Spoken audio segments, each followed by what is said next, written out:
All right, first question for Rob. Let's start down here in the front. Hey, Rob, how close was Harrison? Like, was he closer than maybe the last two games? Yeah, a little bit. We're going to shoot for Saturday now. So he'll probably play the same role today that he has the last couple of days. And if he played, would it be center field, or is it possible he plays left? No, I think it'd be center field. Yeah. Next question. Going to go here, Paul, in the second row. Rob, yesterday Marsh had a couple big spots where he came up. In that spot, bases loaded, say 2 outs. If you had been losing or tied, would you pinch hit that early in the game and go with Kepler in center of the rest? Possibly, yeah. Okay. Yeah, possibly. And in that spot, though, just with the lead, you're probably keeping him in. Yeah, without having Bader being able to play defense, and I just stayed with the defense. Okay, right here in the middle. Rob, yesterday Max Kepler gets 2 plate appearances against a lefty, works a walk both times, makes a nice diving catch for you in left field as well.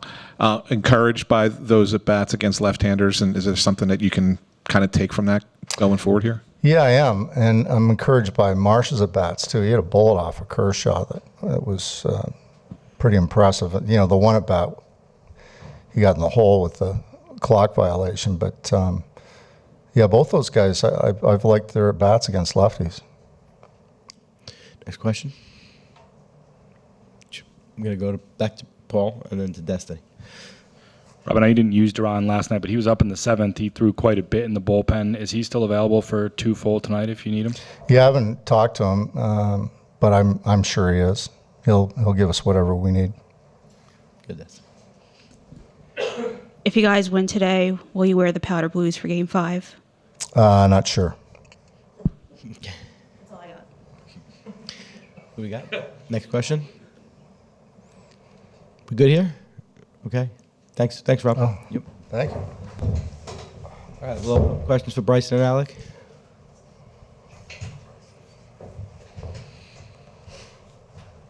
We got Matt in the back. I know there was a lot of excitement about how the game went last night. How have you guys felt the vibe in the clubhouse about keeping the focus on one game at a time?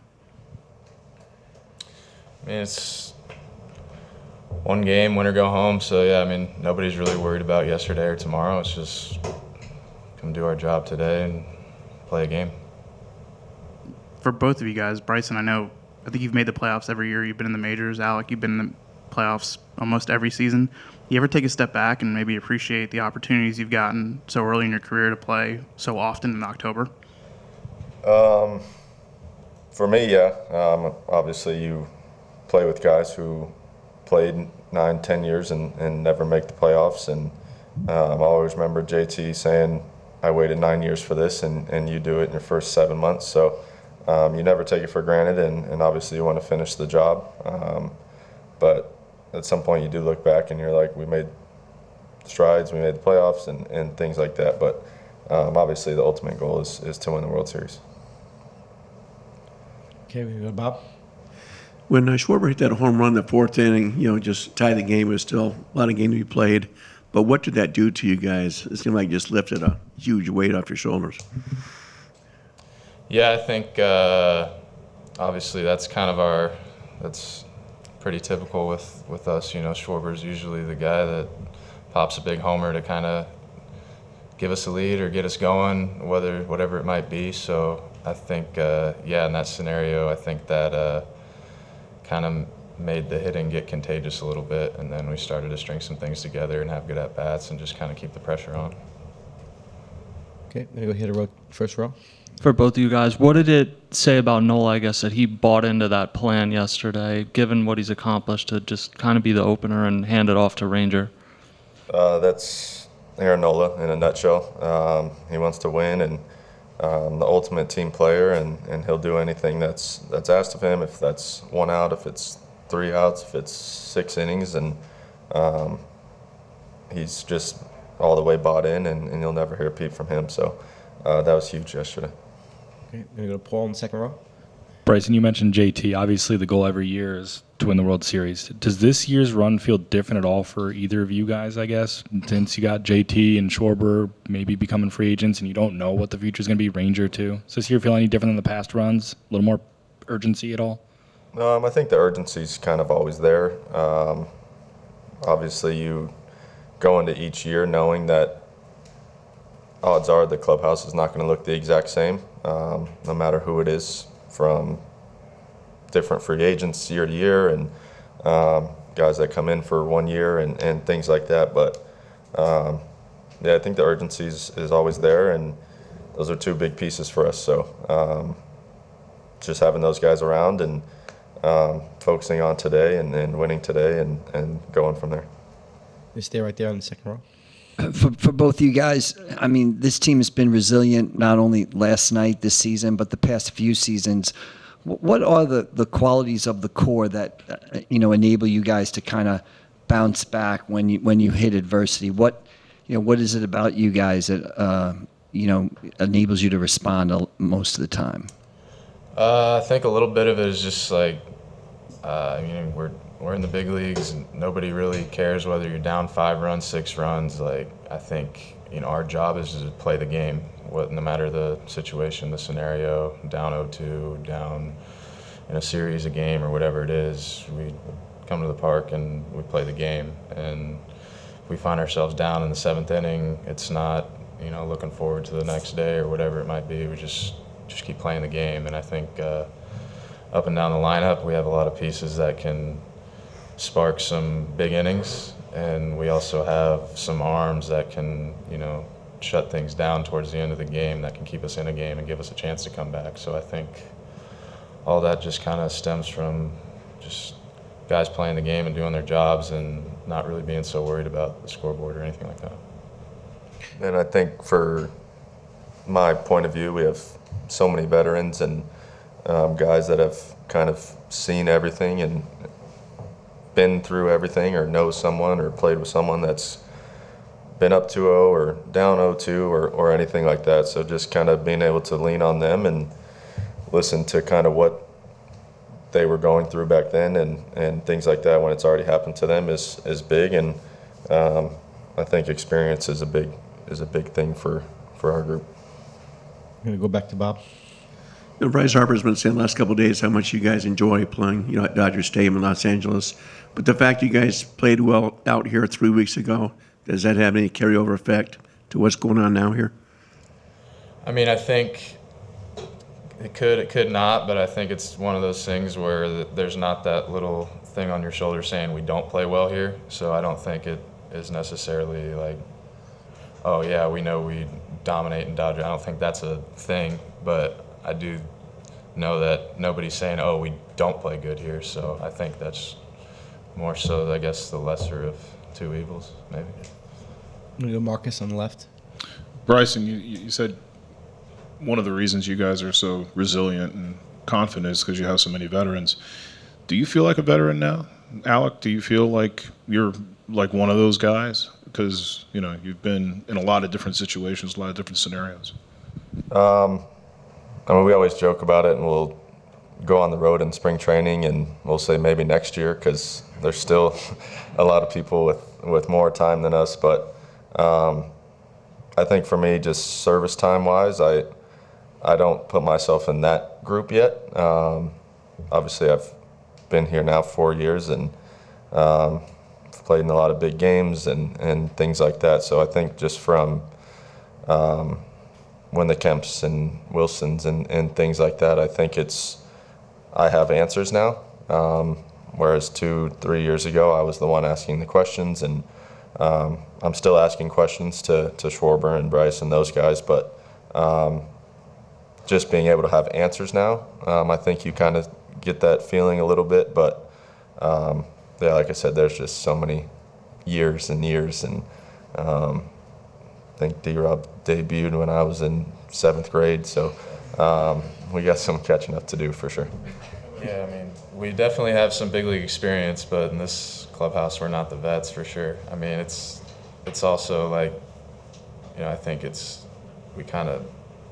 times during the season where we kind of, I guess, observe and think like, we have a team full of like grown men, so there's not a lot of just like kids on the team. We got just a lot of guys with a lot of experience, and I think for us to coming up into the group that we did has, probably helped us a lot with just baseball experience, knowing how to just carry ourselves the right and wrong way on and off the field, doing all the things like that. So I think,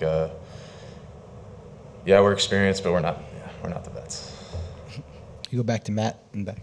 Bryson, I'm wondering how you rate Alec's leap last night as some of the other ones he's done, and also what it's been like really to watch him come into his own at third base. Yeah, that was a huge play, and that keeps a guy off second, and I think I was jumping with him and trying to give him a little extra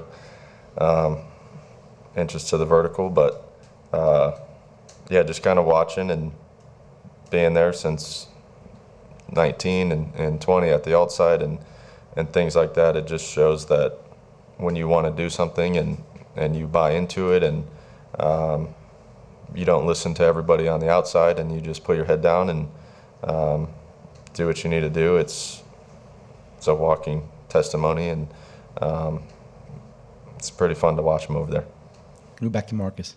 So, correct me if I'm wrong, but the year you came up, you spent spring training to platoon with him at third base, and there were some injury issues. I think you played short most that year, and the assumption was, okay, well, you might be the third baseman of the future. There might be a platoon for a long time. See how it works out.